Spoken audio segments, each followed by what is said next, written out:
Hello, YouTube land, and welcome to another edition of the Crypto Mamma Mia. Today is November 17th, 2022. I've noticed something weird about this FTX debacle, ladies and gents. What's weird about it?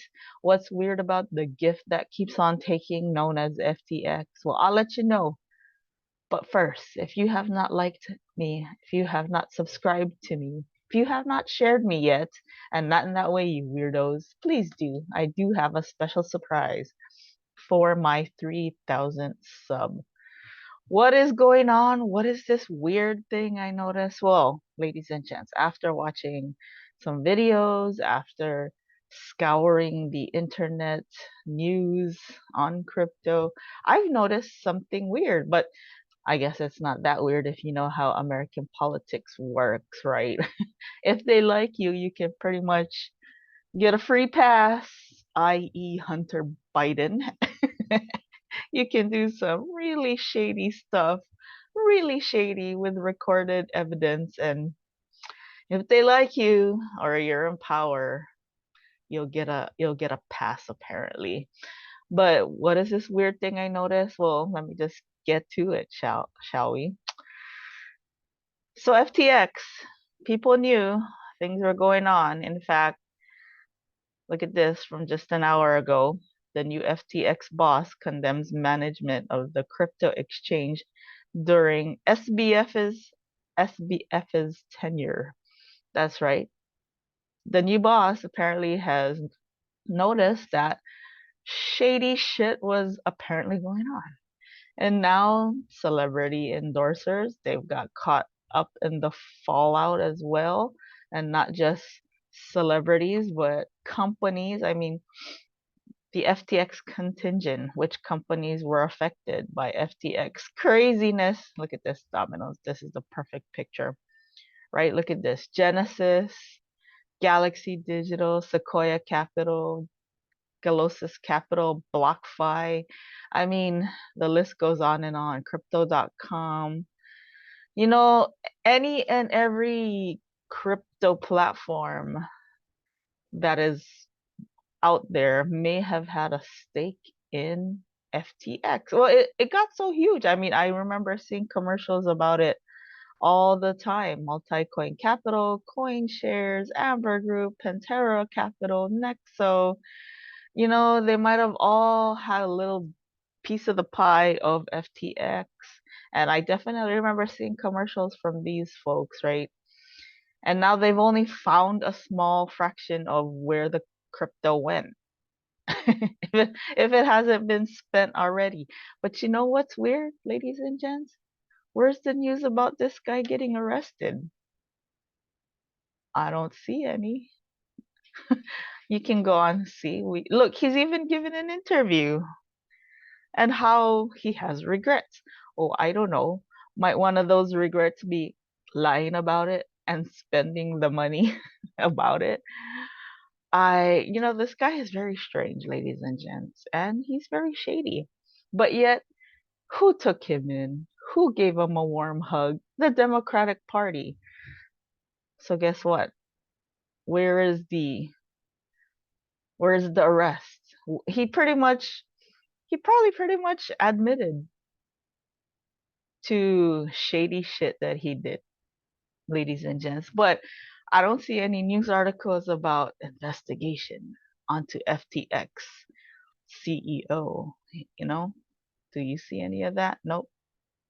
You see all about how people are getting sued, about how, you know, the the empire is collapsing. Let's go deeper into the news, right? But yet he gets to tell his side of the story, right? Like he's pretty much going on the news. Okay, like I don't know about you folks, but I'm old enough to remember Bernie Madoff and that whole debacle there. He didn't get to go on the news. That guy was arrested quicker than you can say Ponzi. But right? So but I don't see anything here. Look, they won't even do crypto regulations, and I mean that's usually the way the government reacts, right? They will usually have a knee-jerk reaction and they will do some kind of bill, but I don't see any of that. But yeah, guess what, ladies and gents? They have 87,000 new IRS agents. And guess who's going to get investigated faster than SBF? That's right, you. If you hold any crypto, you better be making sure that you report whatever you need to report because they will come faster on you than they will as somebody like SBF. That's right. They're going to come on you like flies on poo. That's right. Because you did not give millions of dollars to the Democratic Party. No, that wasn't you. That was this guy. So like let's go deeper into the news. And this is Google, remember? Oh, no, no. So there's lots of news about how he's reporting his regrets. You know, this guy, though, I gotta say, Bahamas, right?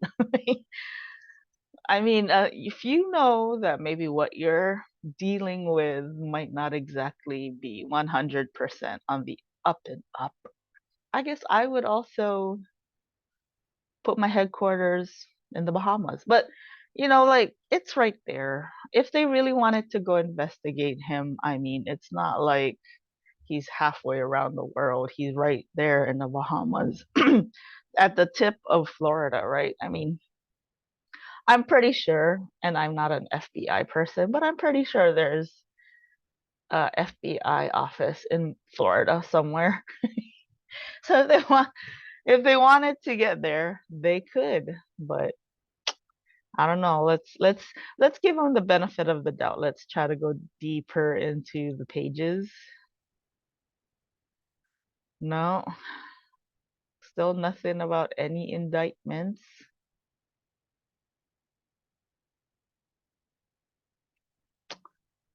And now, you know, like they're affecting. Oh no, and now BlockFi has filed for bankruptcy as well.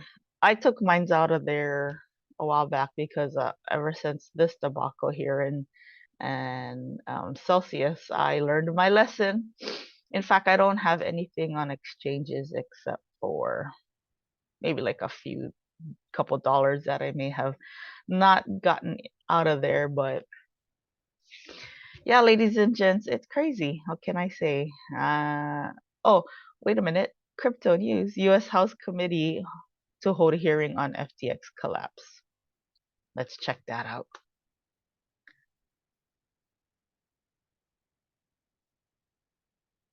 Oh no, but it's just regulation. Nothing about trying to indict the dude. No. I mean, the financial services plan to investigate the collapse of FTX and hold a hearing. Let's see.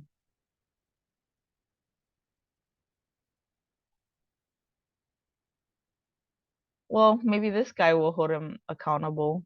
Representative Patrick McHenry. We'll see though.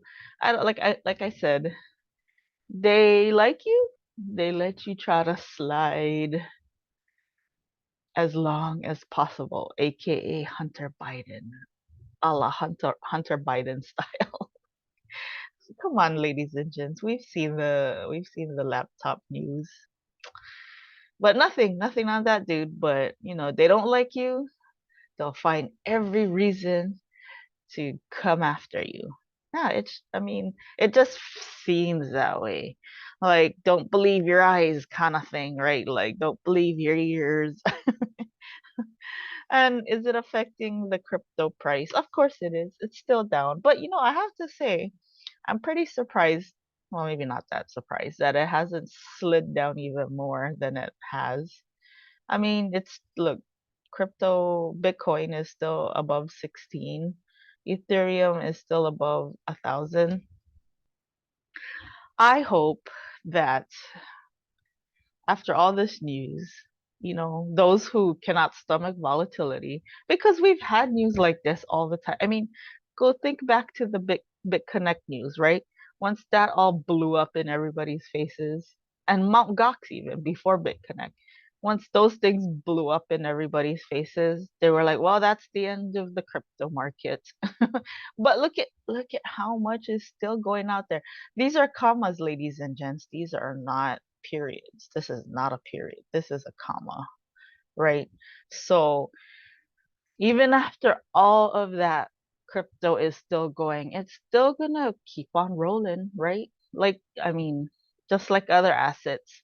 Real estate market after 2008, I'm pretty sure there's a lot of people who didn't see the opportunity, said, "Oh my God, we're never buying real estate because look at how much it could crash." But those who were smart said, "Oh my God, look at the real estate market crash. I'm pretty sure it's gonna bounce back. Let's buy for cheap, right?" If you saw, this is why people do yard sale arbitrage because like they go and people getting rid of stuff because they're like, no, I don't need that anymore. Sell it for $1, but lo and behold, it's some kind of antique worth like 10 grand. But this guy, girl, whoever saw the opportunity to buy something at $1 and sell it for 10 because they knew they could find the diamond in the rough. But I'm not saying you should buy any crypto. I'm just saying it is what it is. I always keep my eye out for things, but yeah, I don't know. Especially if it's your money, ladies and gents. Keep your eye out for things, but just know that like there are weird things happening, right? Like this one company can affect these many companies, can affect possible legislation change in the US, but yet there's no news of him trying to be indicted, trying to come back, like pulled back to the US to get, investigated. No, no, no. This guy is still living out in the Bahamas, giving interviews, right? Talking about his quote unquote regrets. Right? I mean, I saw a video. I think it was Russell Brand. He talked about how this dude right here lives in the Bahamas with like 9 or 10 other people, living his life while people like Tom Brady and Giselle Bundchen, they're getting sued. I mean, I'm pretty sure he's included in that, but why is he not being arrested, right? If this guy gave to the Republican Party, what do you folks think? You think he'd be on a plane back to the US already, behind bars somewhere? I don't know. You tell me. You leave that in the comments. You let me know if you feel like if he was a red wave person, red donor, do you think he'd already be arrested? Or do you think he'd still be living his life out in the Bahamas with his, I don't even know what to call it. Because like 3 people is a thruple, what is it? 10 people is a 10 apple. Who knows? anyways, ladies and gents, that's what I think is weird today. But maybe it's not that weird, I guess, if you know how politics goes. But with that being said, I hope you're having a good morning, afternoon, evening, wherever you are. Please stay safe. Please stay healthy. Please stay sane. Most important of all, and if you have not subscribed, please do. You could be my 3,000th sub, and I will see you at the next video. Adios.